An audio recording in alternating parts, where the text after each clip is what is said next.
Hi, and welcome. Sorry about the delay. We had audio problems, but fortunately the staff here at WNMU is outstanding, and so we are back and ready to go. Welcome to campus. I'm Leslie Warren, the Dean of Library and Instructional Support. I'm going to be our moderator today. Since we're running late, I'll get us started pretty quickly.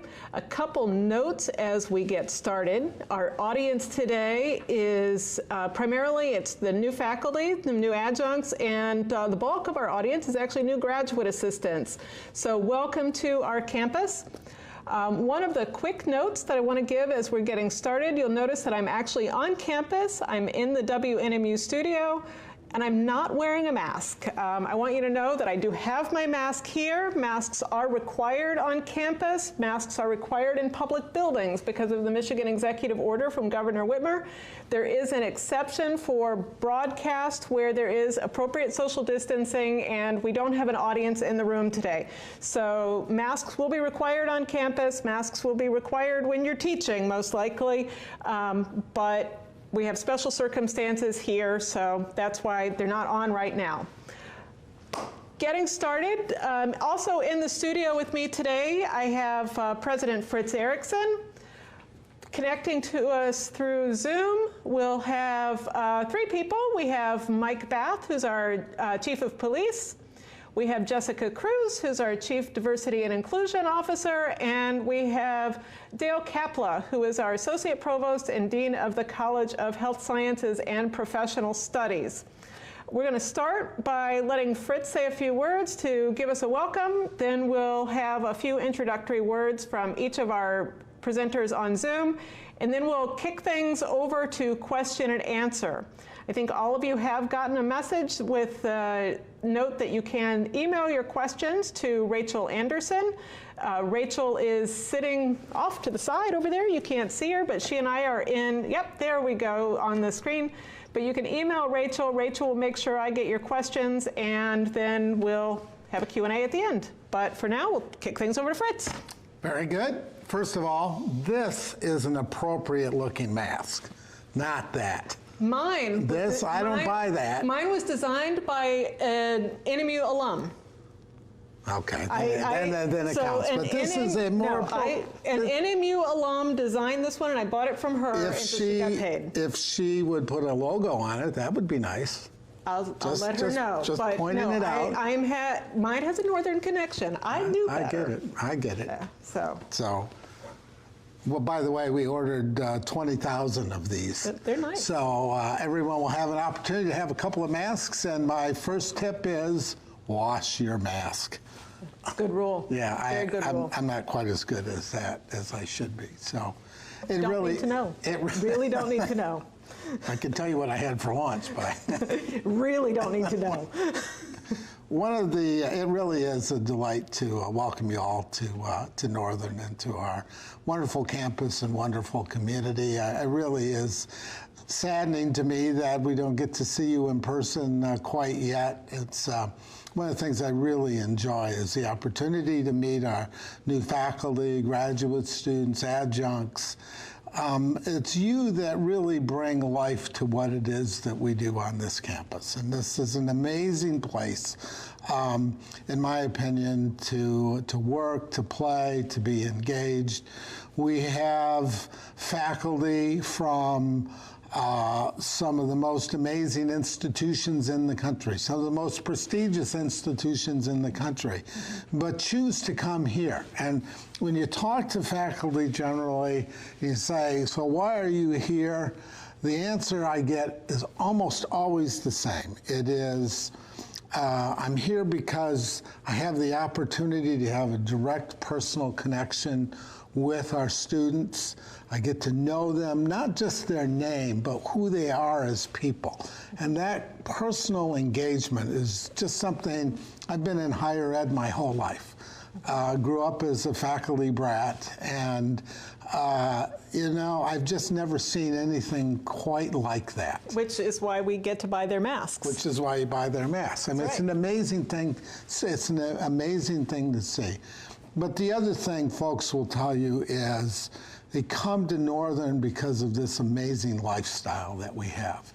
It's a lifestyle that I've just, again, not seen at many institutions. It is the community that embraces the university, the faculty, and the staff. It's an incredibly friendly community.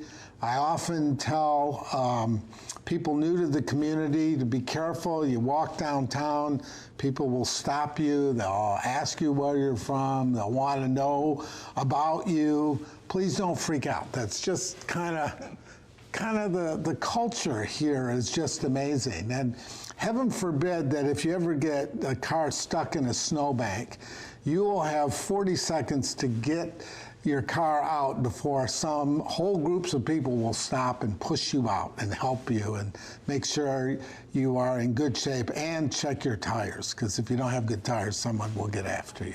I stopped while I was biking one day last summer just because I needed to catch my breath after I went up a hill. And while I was catching my breath, a car pulled over to make sure I was okay. It's yep. just kind of who we are. And so delighted to have you here.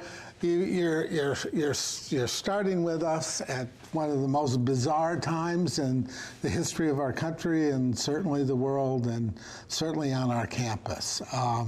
But I can tell you this, we've put enormous amounts of effort into doing everything we can to be safe, to be supportive, to provide the kinds of tools and vehicles that can make the Northern experience that we're so famous for continue in these difficult and challenging times.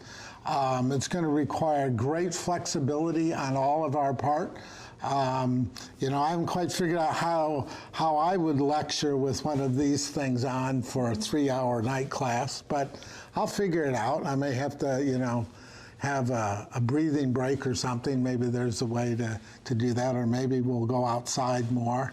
I had this idea, someone gave me the idea we should go buy a bunch of tents and create some outdoor classrooms. Can we? I'd like to do that. Facilities people looked at me a little odd, but you know, they look at you odd a lot of times, so I mean, that's, yeah. You know, but you know, we're gonna. The one thing I do know is the fact that I believe our university and our community is better prepared to come back in face-to-face format whenever possible, better than anybody. We're fiscally stable.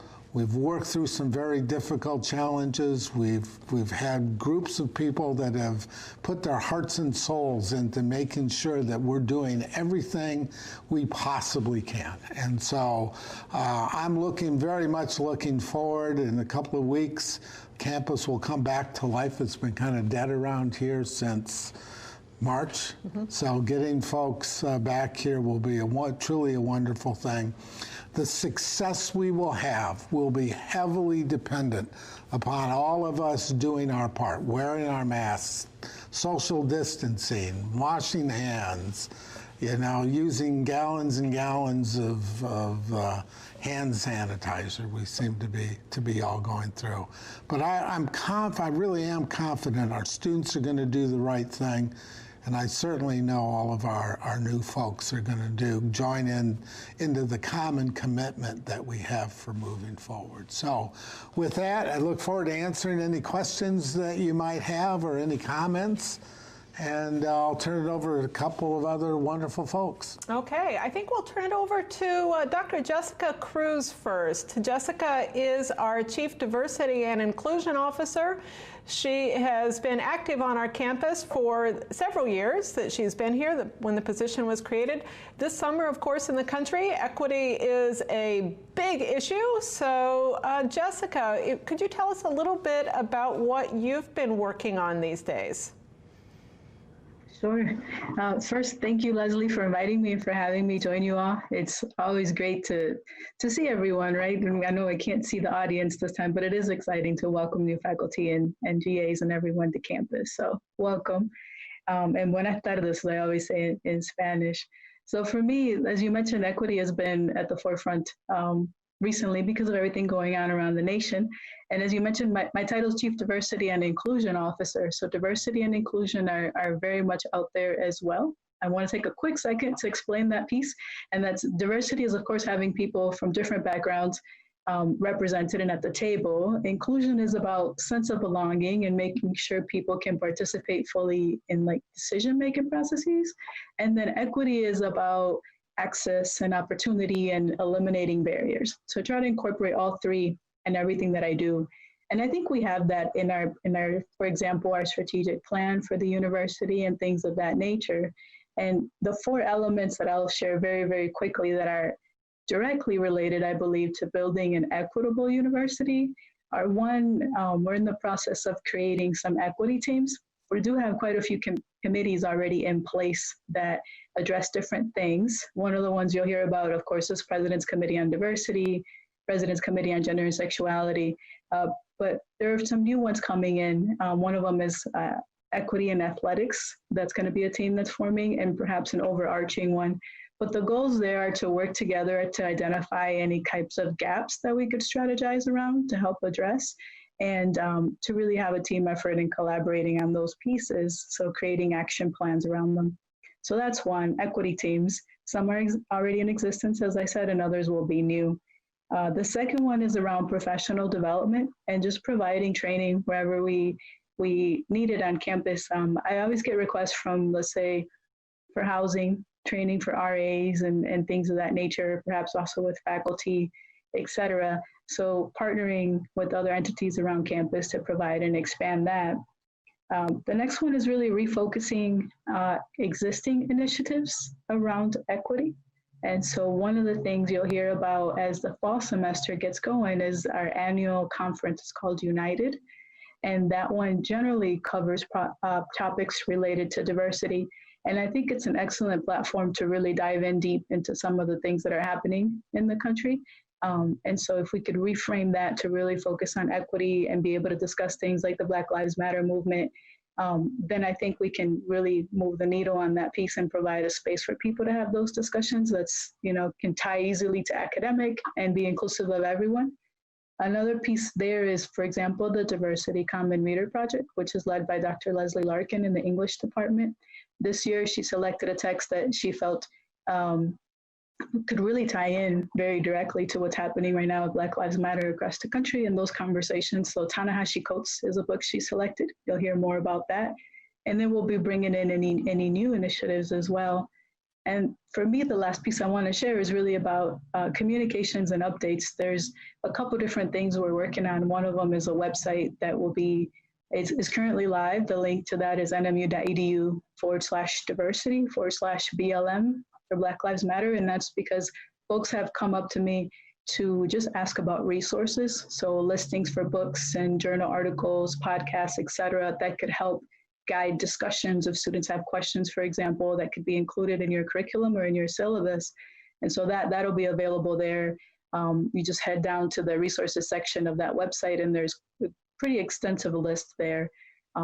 So that's, I hope, a good resource for you all. But the point there is that website is there, and we'll be sharing updates through that very, very often. It'll be a working space. If you have any needs or ideas, anything like that, just shoot us an email. We're happy to collaborate and share whatever information is needed. I'll stop there for now. Great. Thank you, Jessica. We'll kick things over next to Mike Bath. He's our Chief of Police. Mike is also one of the people leading the COVID planning and preparedness committees on campus. So he's been well informed about everything that we're doing, the many, many, many things that we're doing. He probably goes to more meetings than I don't know, does he go to more meetings than you right now? I certainly hope so. I bet he does. So anyway, we'll turn things over to Mike Bath. Well, good afternoon and welcome to Northern. As Leslie had said, I'm the Chief of Police, and the other hat I wear is Safety Director. So we oversee all the occupational and health and safety issues on campus. But I thought I'd start out a little bit with kind of telling you what we've been doing this summer with our planning to reopen. There were 10 logistics groups formed, various capacities, comprising of about 70 individuals that have been working on various plans to reopen the campus for the fall for face-to-face. And we've been working very hard to make that happen. One of the things that you will see when you come back to Northern, if you've been here before and other places, the classrooms are going to look much different. We've had to modify the classroom space in order to accommodate the social distancing, and you'll be receiving emails on that here within the next week or so of pictures of examples of what some of the rooms will look like.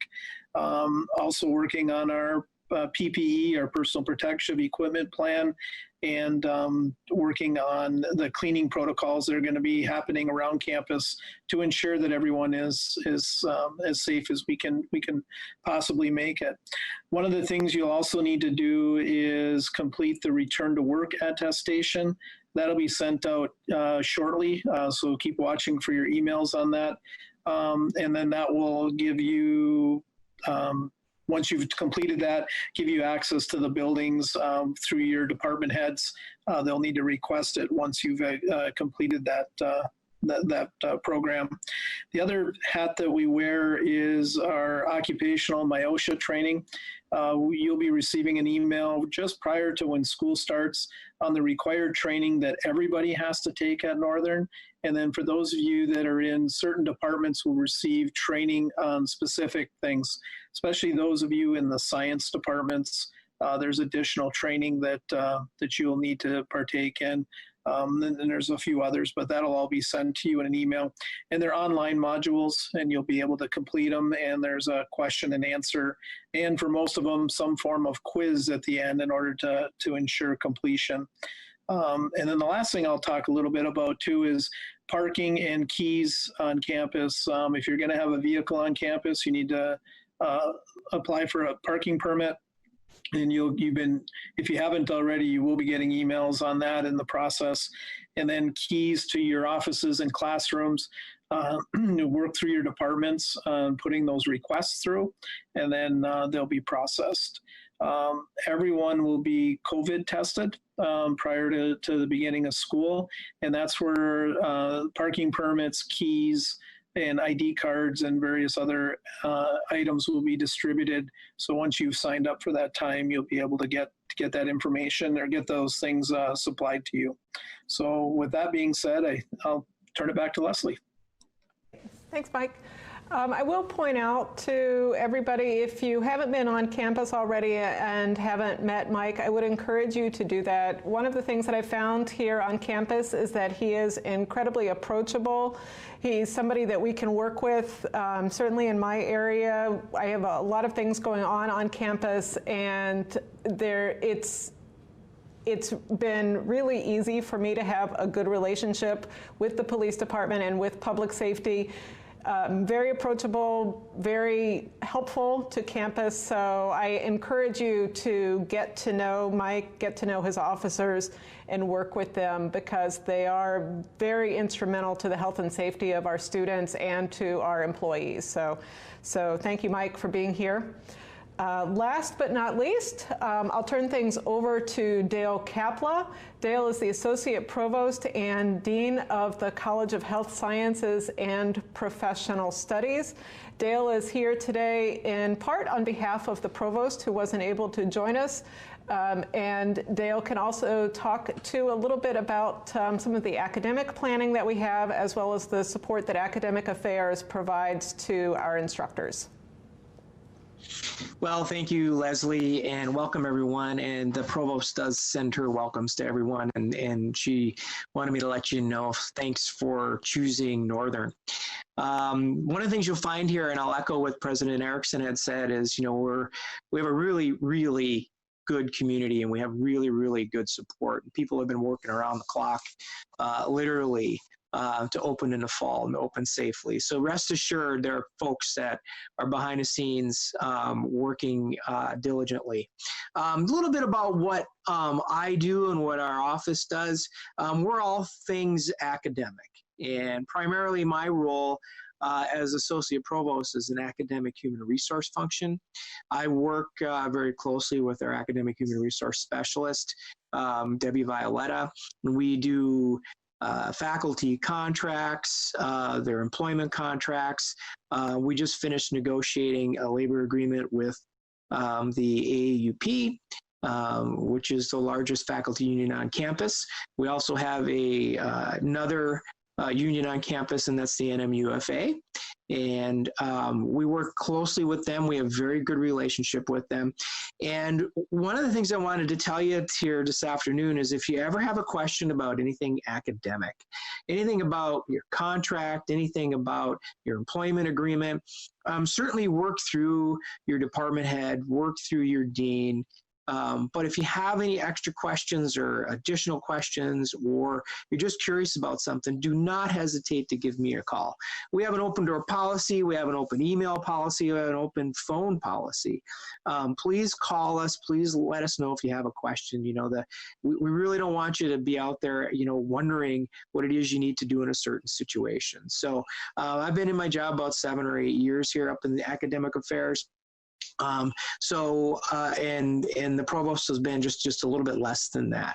But she's been in academics many, many years. So we have a lot of experience, and we can help you. We can help guide you through, you know, your first semester and your first year here.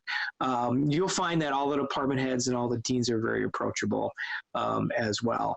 Some of the planning we've been doing is, as Chief Bath had said, you know, they've been working really, really diligently on getting the classrooms ready to go to open up in the fall. And one of the resources that we have, that faculty have here, is the CTL. And it's been fantastic. They have been really, Leslie here, I mean, she should take credit for the folks that are working for her there, because they have done a fantastic job. And in the wintertime, when the whole world went online in higher ed, as well as secondary ed in the high schools and things, they were there. The CTL was there to help, and the faculty, and they're still there, and they've been there all summer. They are a fantastic resource. So please take advantage of that if you need to. In terms of your courses, work with your department head and deans. The department heads, we just had a meeting today with department heads. We've been having regular meetings with them in academic affairs to keep them abreast of not only what Chief Bath is doing, but what is happening with the scheduling of courses, because we have to maintain, of course, social distancing. So there's been a whole group that has worked on that, as like the chief had said. So we're going to be ready to open up in the fall. So again, welcome. And without any further ado, I'll turn it back over to Leslie, and we can answer some questions that you may have. Great, thanks, Dale. And thanks for the shout out for the Center for Teaching and Learning too. So all of you, this is a nice time for me to promote the rest of orientation that you'll be doing. So in addition to the live forum, you will have some asynchronous modules that you can do through EduCat, which is our learning management system. It's the same system that you'll be using to either supplement your face-to-face class, or if you're teaching online or hybrid, you would have access to EduCat. It's a Moodle-based system that you can use. The asynchronous modules for orientation will be available tomorrow. If you don't have access to them tomorrow through EduCat, you can contact Rachel and we'll see what's going on and why you don't have access, but you should be set up for that. The Center for Teaching and Learning will have several modules there about instructional design and instructional planning. There will also be modules from Chris Greer, who is our Dean of Students, talking about who our students are, basic health and safety of our students. We'll have a module about Title IX from our Equal Employment Officer, and we'll have a module about FERPA from our registrar. There might be one other that I'm forgetting. Graduate students will also have a program later with the Dean for Graduate Education, but that will be available. You can check the schedule and materials at nmu.edu/new faculty. So, I've got questions. You ready? I've got answers. Okay. First one is actually a question for me, which is really surprising because most of the other questions are for everybody else. First question is, will there be a chance for new hires to meet one another?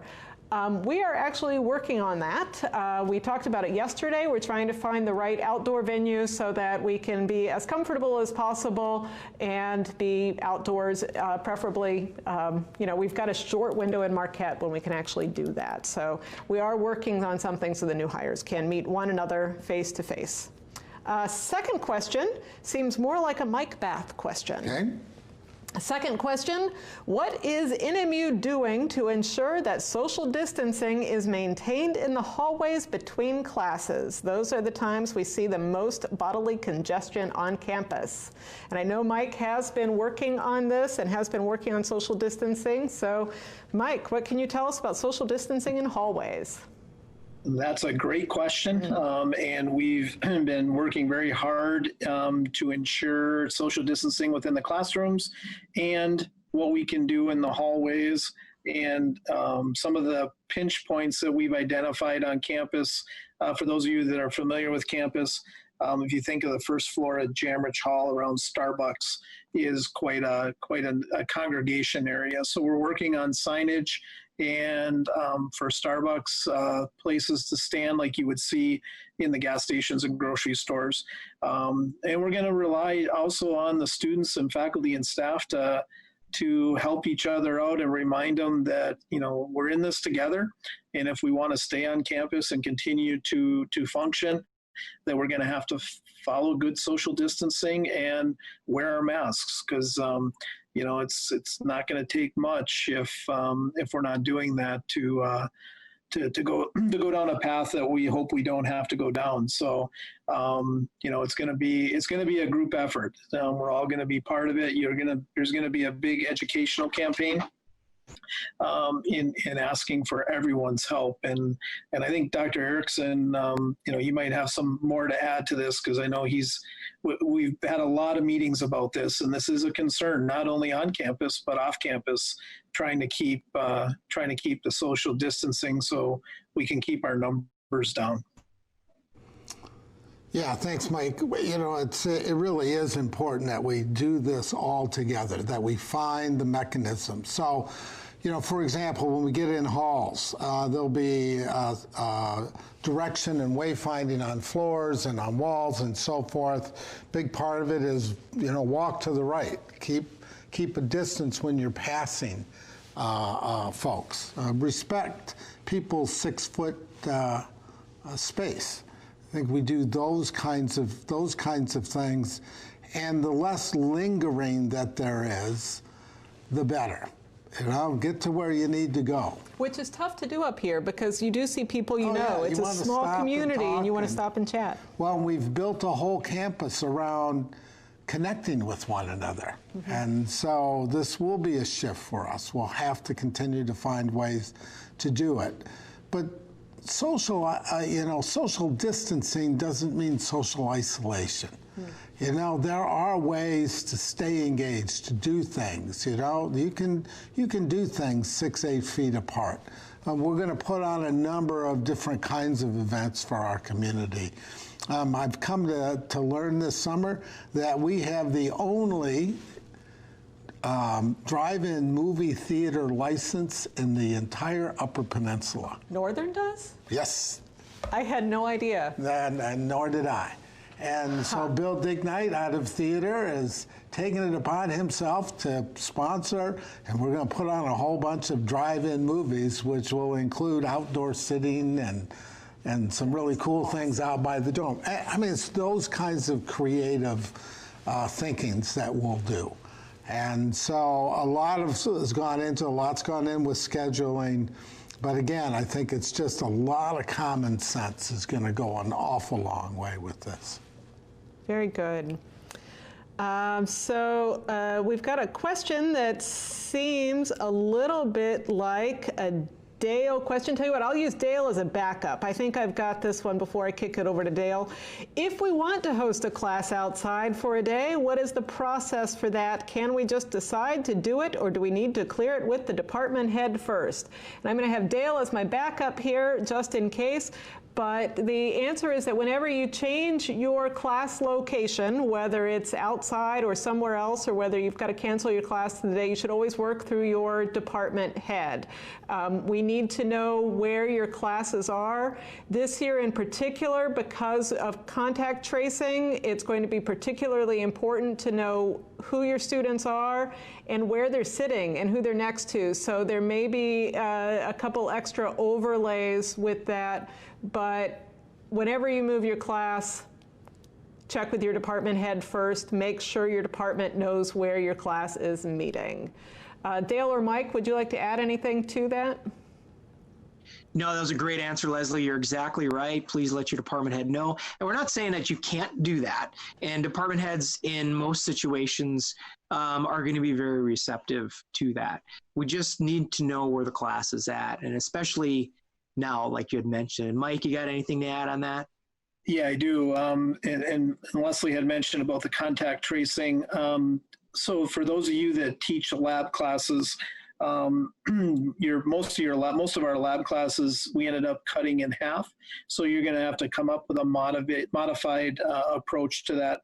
But one of the things we hear a lot of, and we're going to have to be very careful and not exceed the capacity of the room, is if I miss a lab on Monday, but the same lab is taught on Thursday, if your room is already at full capacity, you can't add another person. The room capacity is set for a reason in order to maintain the social distancing. So it's important that if you do move your classes, that the department knows, but you also, if you are having students that are, if you have the ability to move or take a different lab class, you need to be able to document that. So if we get into a contact tracing situation, that can happen quickly. Thanks, Mike. I'm going to jump in the questions rather than just going in order, because there's one that's related to this about, will labs still be in person and still use physical models? So the short answer is yes, but it won't be the same. Dale, you have lab classes in your college. Would you like to add to any of that? Will labs still be in person and still use physical models? Yes, there will be. I mean, given the nature of some of the labs we do, especially in athletic training and things over in my college, yes, there'll still be some labs, of course, with social distancing and things. But yes, we will have in-person labs. Not everyone that across campus will be in person, but the majority of them will be, yes. And we'll make safety protocols too. For using Dale's example of athletic training, there may be additional PPE requirements because they're going to be working in close proximity. So in addition to the face mask, they could be wearing a face shield, possibly rubber gloves, maybe a gown, depending on what they're doing. In some of our other labs, for those of you that teach in chemistry, biology, physics, at one point, everybody might go to the same hood to get a chemical. They're going to prep the lab spaces differently, so there's not a lot of sharing of supplies, more individual. Talking about microscopes, for example, instead of having everybody go to a cupboard to get a microscope, leave them on the desks, and there'll be a cleaning procedure before and after each class. So we're changing some of our processes in order to have some of the actual hands-on lab classes. Leslie, if I could, just a quick moment here. I wanted to jump in and also talk about accessibility as it relates to this, especially for outdoor spaces. If classes or events are being held online, to just be thinking about accessibility for people that may have mobility challenges or other disabilities. One thing that could be of use there is, of course, conversations with Mike Beth, and then ADA, so our Disability Support Services and the Dean of Students Office can also help out with those pieces. Excellent, thank you. That is an excellent reminder. I think our next question is actually a Fritz question. Okay. In light of the healthcare crisis, well, actually, we've got a pair of questions that are related. So. Okay. A group of questions that are related. In light of the healthcare crisis, what kind of plans are being made to ensure graduate assistants have access to affordable health care? Are discussions being made among the university administration to offer health care plans to cover these workers? And then related to that, what resources are available for grad assistants who become sick during the semester? These are tough questions. These are great questions. Yeah. The short answer to this is we are working very diligently to see what kinds of options that we can put in place, particularly for our graduate assistants. The graduate assistants, along with all other employees, have access to our health care center, which is well staffed and well prepared. We're able to do the testing protocols, for example, that we've put in place. We'll be testing 8,500 people coming in the door as classes begin to start. But we have our own testing equipment now. We've made these kinds of investments so that we can make sure that our folks continue to be tested and continue to be safe where it's appropriate. And so as we're working with human resources now in order to answer the question on how do we get the appropriate kind of insurance, if you will. Mm-hmm. One of the interesting aspects of it is we're a self-insured university. We insure ourselves in this. And so there are complexities with this, but there's also opportunities. And so we'll continue to work on that, and we'll continue to try and get you that information as soon as we can. Thanks. It's almost like you read my list of questions because you segued really nicely into the next one that Rachel has put on the list. And Rachel, by the way, is doing an excellent job with this. Rachel is doing an excellent job. So the next question, when will COVID-19 testing occur? How long will it take to receive the results? And will it be ongoing throughout the semester? So that sounds like you and Mike might take that one? Yeah, why don't I kick it over to Mike? He's got a little bit more detail on that, and then I'll make a couple of comments. Okay. Okay, so the testing, we're going to do the initial testing prior to school starting. About 8,500 tests have been ordered. And if you take the test today, it's in the lab in Chicago by 10 a.m. tomorrow, and we'll get the results within 2 days of that time. The first batch we sent, we actually got them a day earlier, so we're optimistic that we'll get some of the results a little bit earlier. And then there is, through our clinical lab sciences program, some monitoring of prevalence throughout the semester. So there will be a subject group that will be periodically tested. And as Dr. Erickson said, the health center will have the capability of doing testing right in the health center if we have anybody who is symptomatic. And they'll be able to determine whether it's COVID or the influenza A or B. We'll have all that capability right in-house, which will be really nice, which will help with our contact tracing and being able to minimize the spread. We'll have the rapid test available. Well, I think an initial point to understand is we're doing all of the testing really for two reasons. One, certainly for the test each individual coming in so we can control a starting point as we start the semester. But it also gives us real insight into the level of prevalence that we would have in the here at the university. We've been fairly fortunate in the Upper Peninsula of Michigan that we've had, our caseloads are not anything near what you hear in other parts of the country, and that's not to diminish the fact that we look and we treat this very, very seriously. But the fact of the matter is it's really important for us to know what the prevalence levels are so we can put in place the appropriate protocols if things were to, say, really expand forward. The other thing I would say is we've set up an entire residence hall for our students should a student become COVID positive. Or is symptomatic and is tested and needs to be isolated. We have an entire residence hall set up to be able to manage and monitor and support students in that.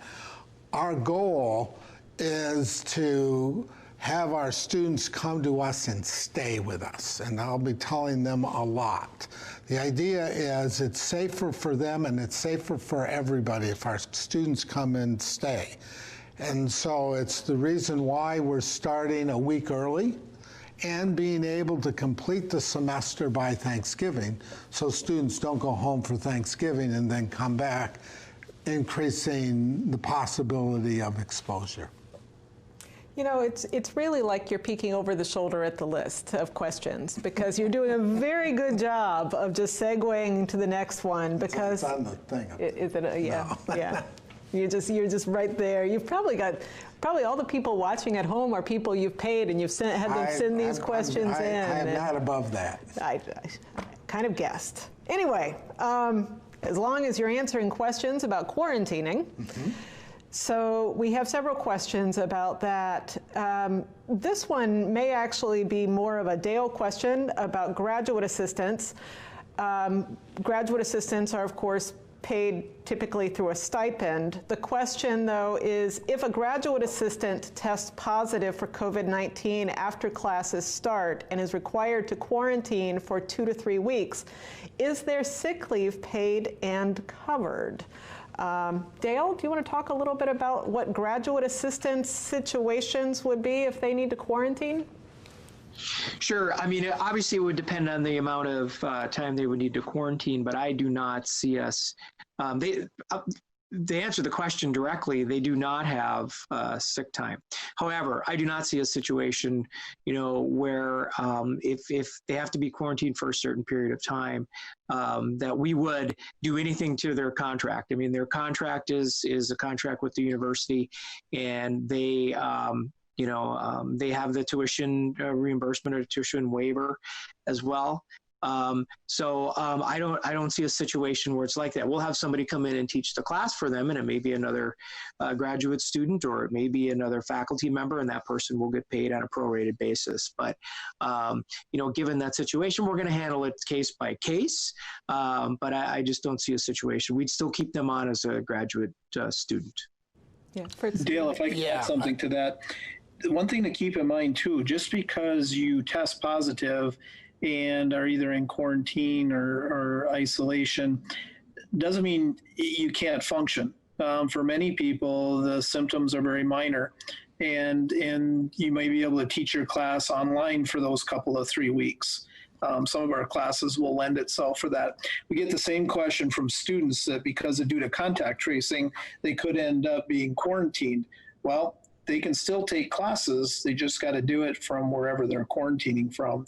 And depending on the academic class, what class you're teaching, you still may be able to do that from home. Very similar to what we did to finish the winter semester.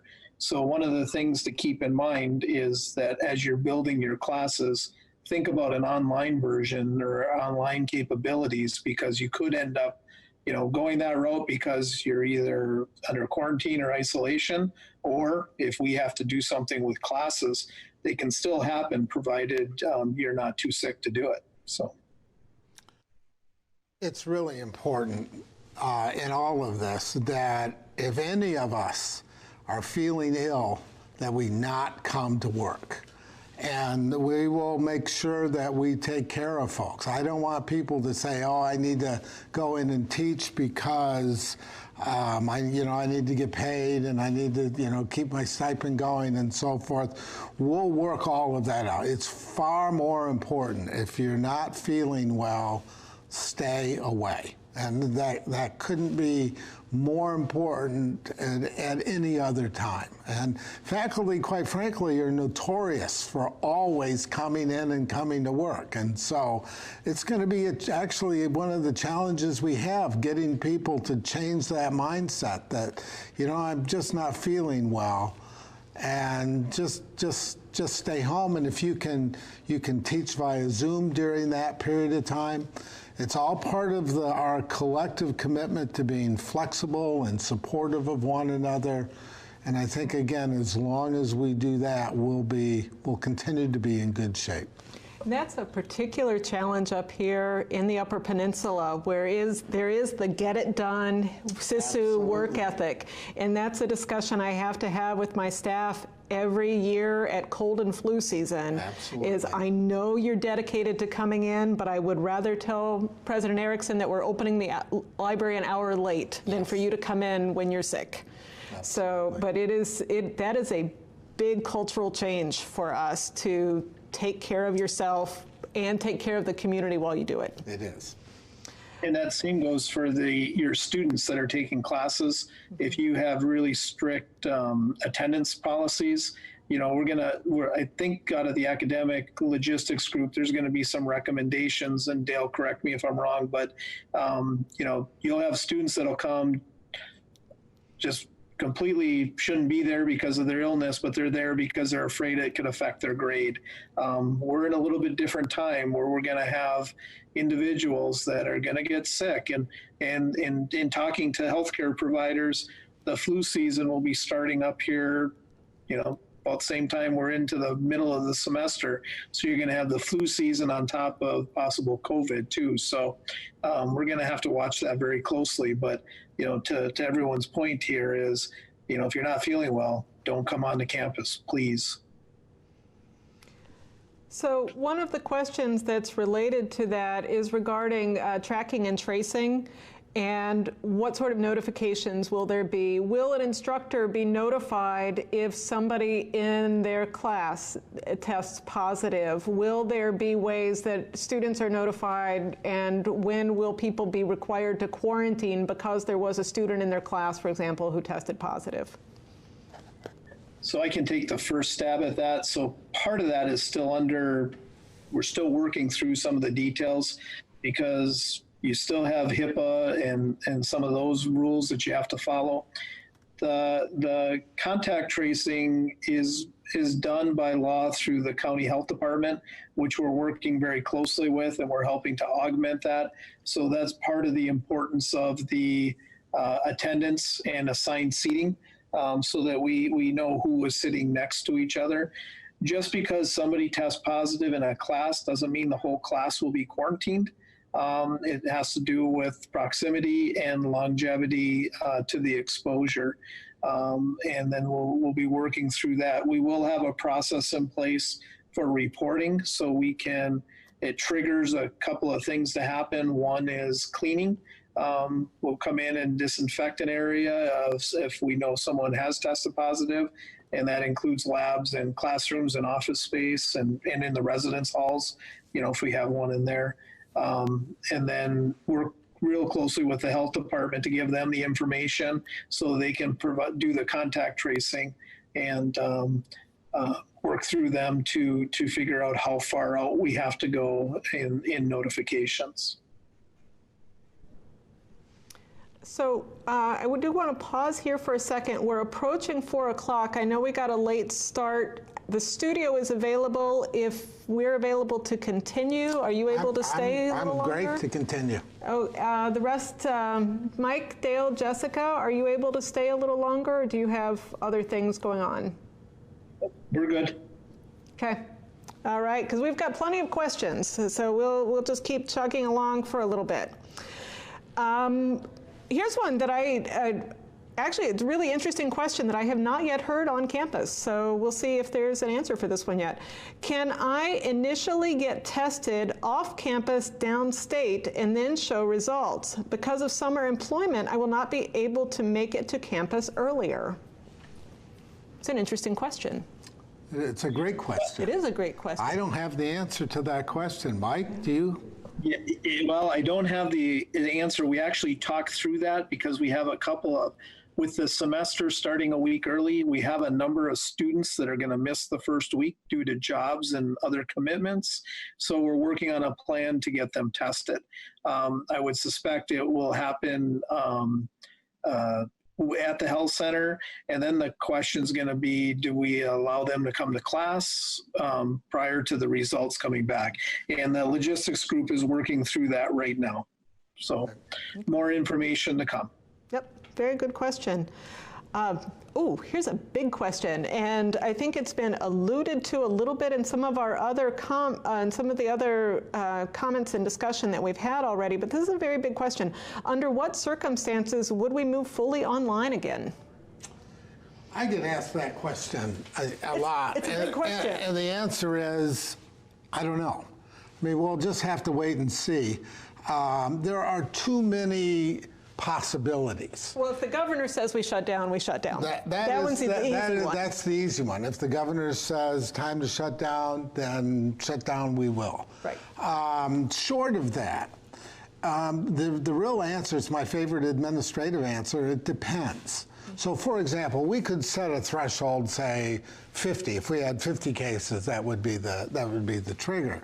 But we could have 50 cases in the Jacob Eddy complex that's somewhat removed from campus, could be wholly isolated, and make more sense, to go fully online at that particular point.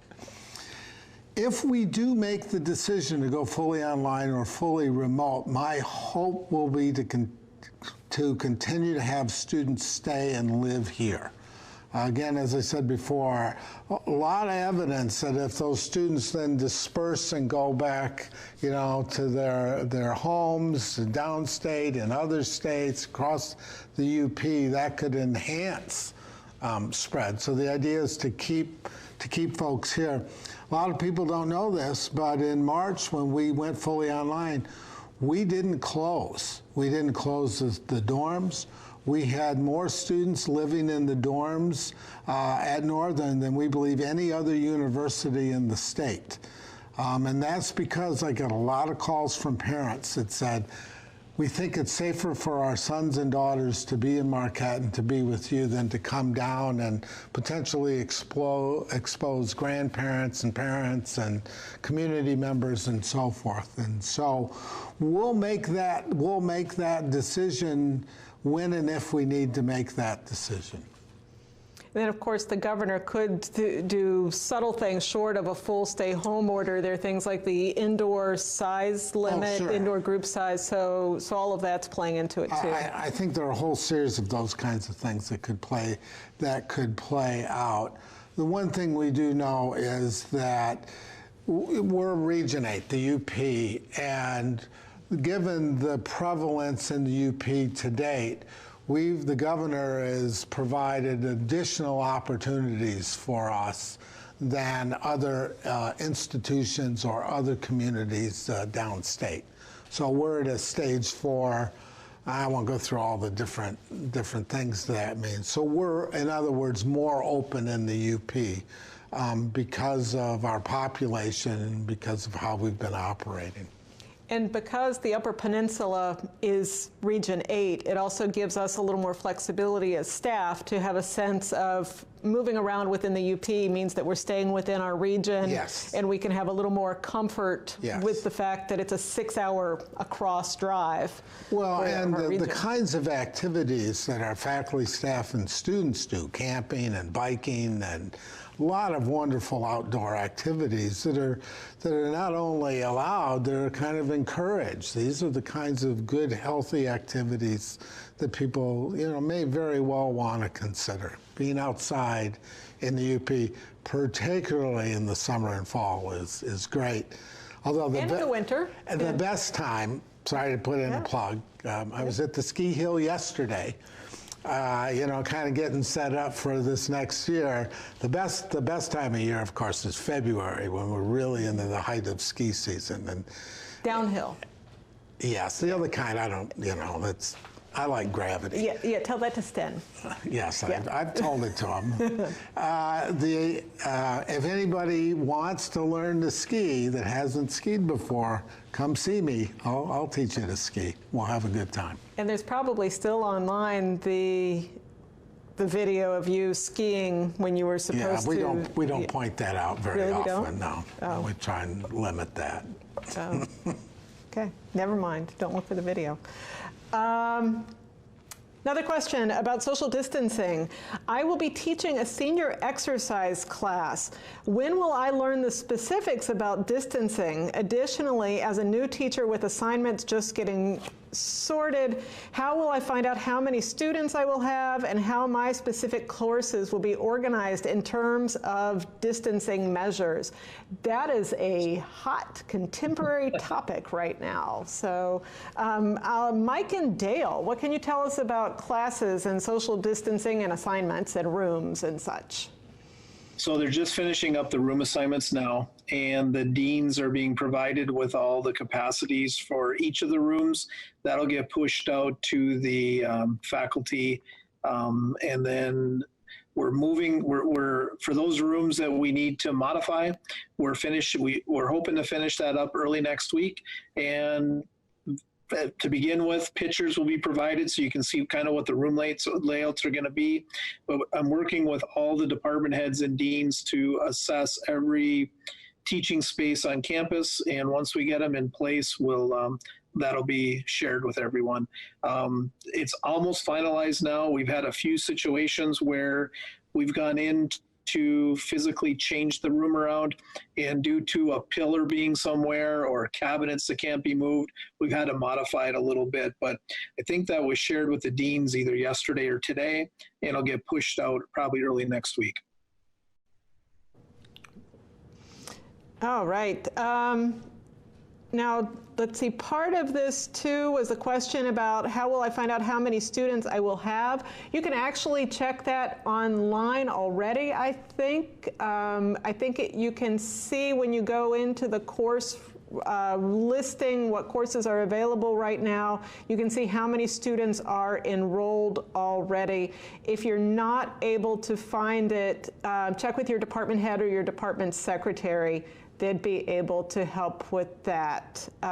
Dale, do you have anything to add about that? No, that's correct. That's good information. Yeah, if you can't find it, check with your department head. Okay. Oh, here's an interesting question. I thought it almost had nothing to do with COVID, but then it's got a twist at the end. So it starts out, do we need to specifically request an office key from our department head, or will they take care of this for us? And I thought, wow, this is just a regular orientation question. That's really cool. But then we've got a hook to it.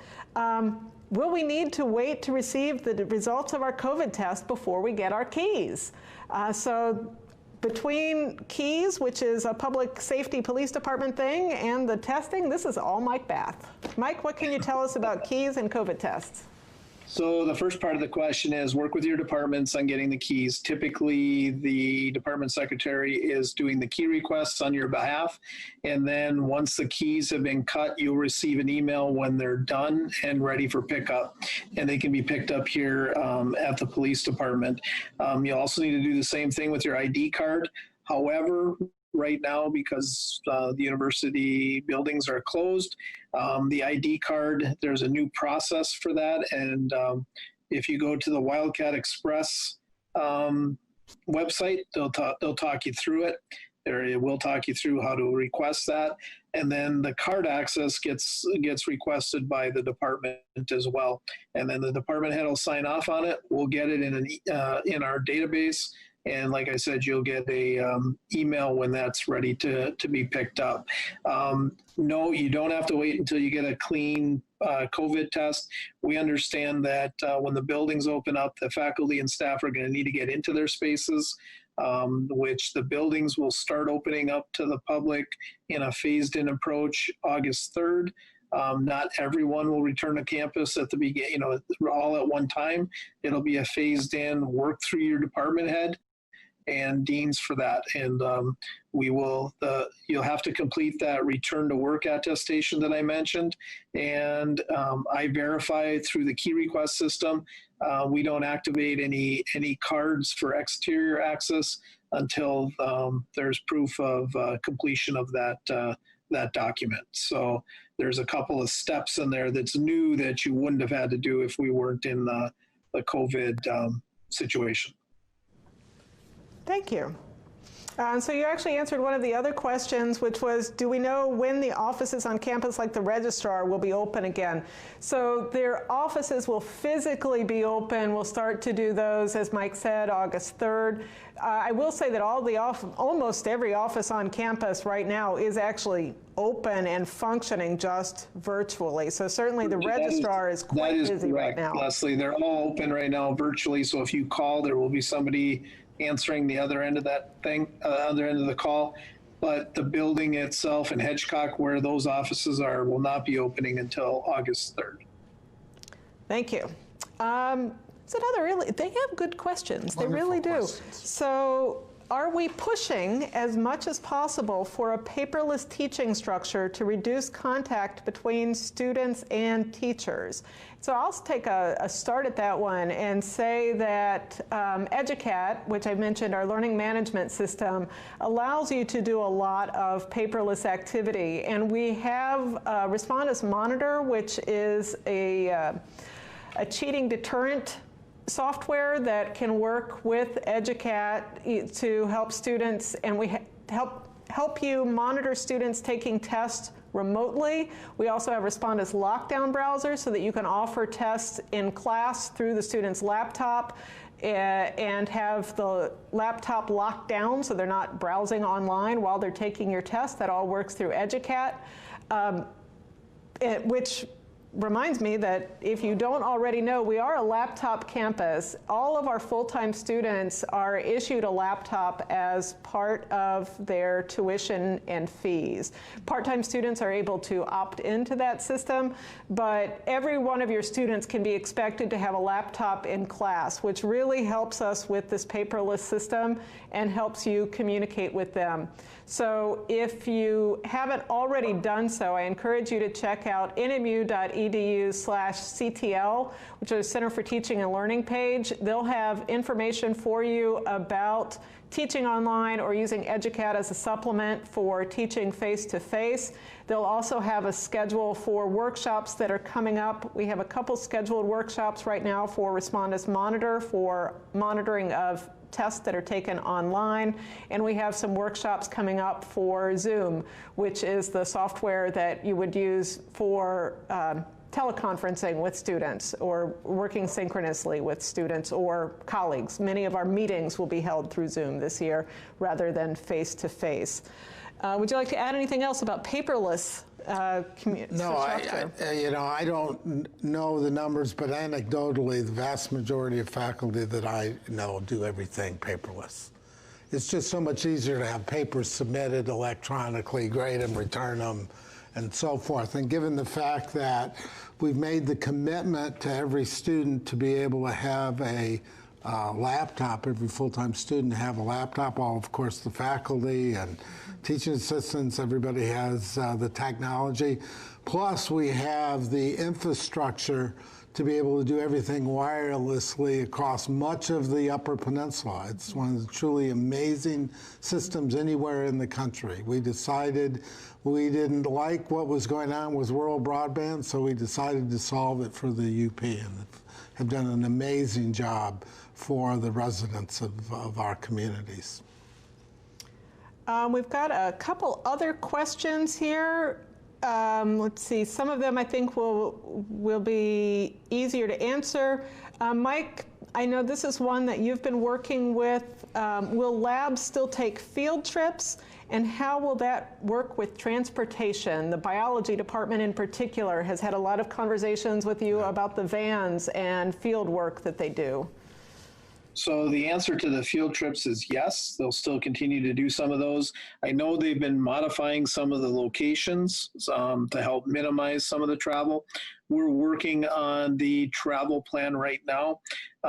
Two things, I was waiting to see what the K-12 requirements were for school buses to see if there was some guidance in there that we could use. And then the new executive order actually came out with a little bit of guidance for rideshare type programs. So we're working through that right now. But the answer is yes, we're still working on the details as to how we're going to get everybody to and from those locations.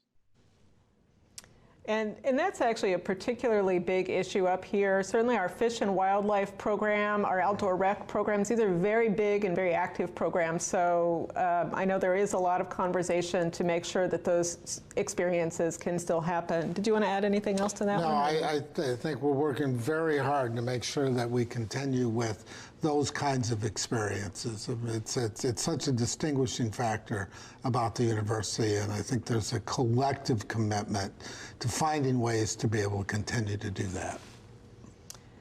We have a question here about the university-issued laptop. and whether we can request specific software. This one actually falls into a little bit into my domain.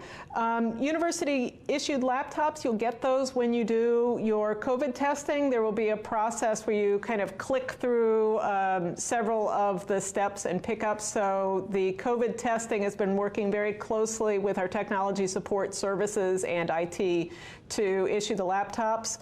As far as requesting specific software, yes, you can. And I'm actually the person that you would do that through. If it's, you can first, there's, I can't remember it offhand. I think it's something like notebook.nmu.edu/software, maybe. You can actually go to that site and see what you're already approved for. If there's something from that that's not on your laptop, you can just ask Technology Support Services to have that installed for you. If you need something that's not on that list, you can contact me. I'll let you know whether we already have it available, and if we don't, we'll kind of work through what that process is if it's something you need that we don't currently have. And my email address is lwarren@nmu.edu. If you can't find me in the other messages, Rachel will be able to put you in touch with me, but I can help you if you need other software. Let's see. Oh, when will the fitness center be open, and is access to the fitness center covered by the recreation fee? Yes. Okay, so all employees have access to the PEEF anyway, Yes. and then students, it's the recreation fee? You can sign up for that and get access. They've been doing a lot of work. Mike might want to comment on some of the setups that they're doing in there to make sure that social distancing is being practiced appropriately, and kind of working through some of the logistics of how to make that happen. That's exactly right. And right now there's limits as to the number of people you can have in certain areas. So we're working through those along with positioning the cardio machines and the weightlifting equipment in such a way that we can maintain the social distancing. Weight equipment is it's more than the 6 feet. It has more of a square footage number to it. So we're working very closely with those folks down there to get that set up. And actually, it's we're just moving some things around to be able to accommodate a lot of the yoga classes, Pilates classes, some of the dance. We're actually going to be able to keep those at some of the same class sizes that we've had in the past because of the size of the space that we have and the amount of separation we can get for social distancing. Working through the new executive order that came out on Monday for when you have to have a mask and when you do not have to have a mask. There are some provisions in there for workouts, and but the to and from, you do have to have masks. So it will be, and it was like President Erickson said, we're putting a pretty robust wayfinding program with signage throughout campus, and you'll be, you're not going to go very far where you're not going to see a sign reminding you to wear a mask or wash your hands or social distance. So it'll be very robust. Just a couple questions that are left on the list. One of these I think was generally covered by a previous question, but some clarification. Will graduate assistants be offered access to health insurance either covered by the university or as an optional buy-in? I think the current answer is it's not currently available, but you're working with human resources. We're working. I've had some conversations with Lisa Eckert, beginning to have that conversation about what we can do to be able to make this work. We want to make sure, again, that people are well taken care of. I don't want people to be in a situation at all where they feel they have to come to work because they're ill. We expect that most people will be able to continue. If you test positive, heaven forbid, but still be able to teach using technology and be able to provide as good an educational experience as we possibly can for our students. Great. Leslie, can I add one thing Please. that I just popped in my head since we're getting a lot of questions from grad assistants? One of the things when you get to your department, we spend some time with the department heads in the grad offices that are for lack of a better term, kind of bullpens where you might have 7, 8, 9, 10. We've moved some things around and we've moved some space. So make sure you work with your department head as to where your location is, and we just got to be very careful not to overfill some of those rooms. That's one of those areas that some of them are they're not. I don't want to say they're hidden, but they're kind of back in some of the offices, and we just want to make sure that everybody is safe and we don't put too many people in a room. The unfortunate thing is in some of those rooms, like departmental conference rooms, where you might have had 8 to 10 people in, we're lucky to get 2 or 3 with social distancing. So we're going to have to do things a little bit differently from the one-on-one or one-on-2 meetings with individuals. And as like Leslie said early on, most departments are going to be doing most of their departmental meetings via Zoom or some sort of online format. So I have one last question on the list, then we'll do a quick round just to see whether anybody has any closing comments. The last question, this is somebody who's looking ahead. Is there any chance we might adopt the academic schedule that we have this semester where we're starting early and ending by Thanksgiving in future years, even when we're past pandemic? You know, it's a great question, and the answer is I don't know. It'll be really an interesting thing to watch how this works. You know, it's one of the traditions on college campuses is to have those breaks, and those breaks can be really important, either to catch up on, you know, homework and assignments and study for exams, or go sit on a beach somewhere in Mexico.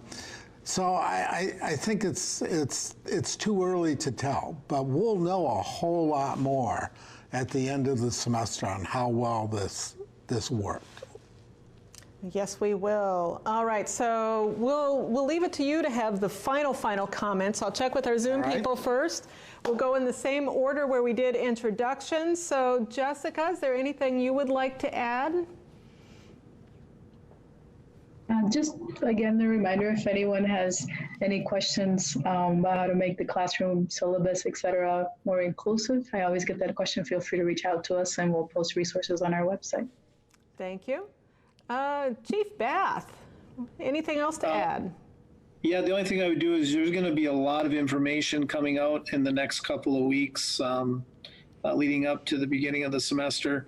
We're using email and the Covet website as our mechanisms to get that information out.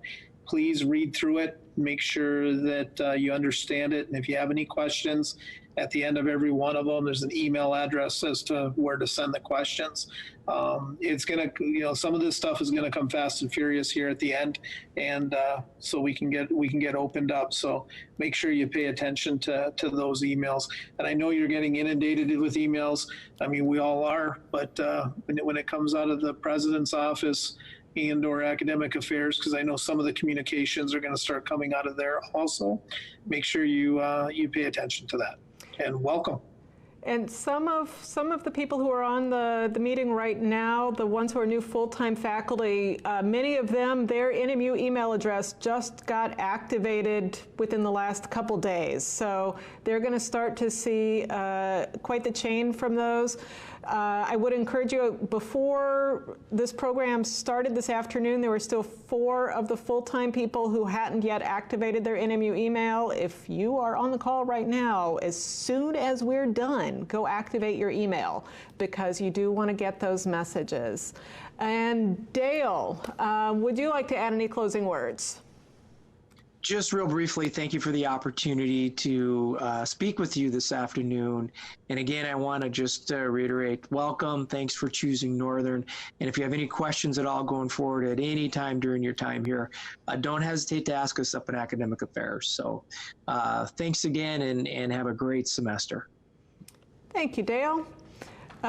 Before Fritz gets the really last closing words, because he will wrap us up completely, I will remind all of you that the asynchronous modules for orientation should be available starting tomorrow. If you go to nmu.edu/new faculty and then look under orientation in the menu, you should start to find them. If you don't, let Rachel know, and we'll we'll set you up in case there was a glitch.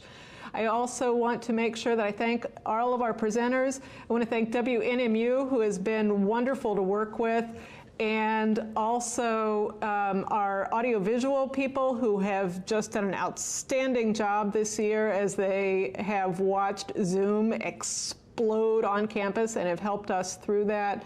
And of course, my biggest thanks, of course, is to Rachel Anderson, who has been feeding all of the questions and keeping us on track and just doing a wonderful job of communicating with all of you. Rachel's done a wonderful job. She's going to be in the Academic Affairs office and will always be very helpful. Fritz, the final words are yours. The final words. Final words are yours. I never have a final word, so I really appreciate that. I think my final words would be this: relish this time. I know this is a difficult time with COVID and all these unique transitions and so forth, but as I look back over my career, I had the opportunity to be an adjunct, and I was a GA, and of course the opportunity to be a new faculty member, whether I was on a term appointment or a tenure track position. It's an extraordinary time, and we are all so very lucky to be part of a university community, particularly one like Northern. You should really relish this and enjoy it, and there will be frustrations and, you know, challenges and so forth, but you can't find a better industry to be in than in higher ed. Anybody that's unhappy working at a university needs to have their head checked, because it's such an extraordinary thing to be part of a university community, and I do hope you enjoy every minute of it, including grading papers. That's it. Okay, that's it. Thank you very much. We'll see everybody in a couple weeks on campus.